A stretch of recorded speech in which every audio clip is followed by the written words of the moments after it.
Dada. Abe. Mambo. Poa. Kwa majina naitwa Mafiga Matatu. Mafiga.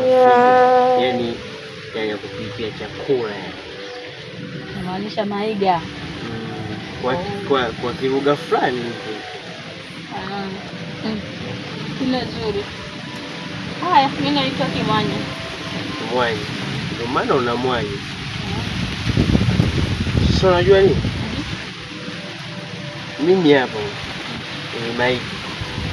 Ni Mafiga yani ni mtoto wa mwisho kuzaliwa. Jesus is Lord. Huyu nyumbani mimi na deka sasa huyu. Najua. Unajua nini? Sasa huyu.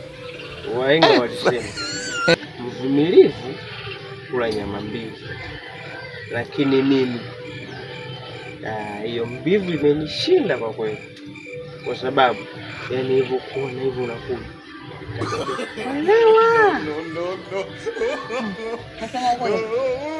tena kama kitokea umenikubalia, yani nitakudekeza kama ninavyodeka kweli.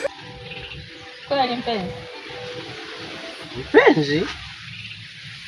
Nani mpenzi wako?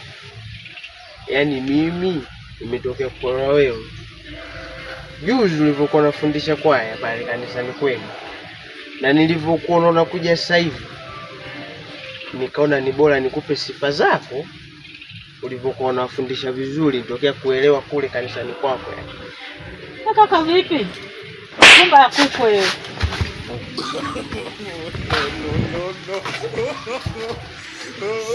Acha ujinga wewe. Sasa ukweli? Kweli gani? Toka kunielewa, umenielewa, wanaelewaga hivi. Mimi ngajua umenielewa, natoka kunitongoza mimi nipate bwana mtoto wa watu. Hapo eti nimekuwa nao sio kwa kanisani muone. Mikofia ile, mipombe ile mjinga. Kwenda.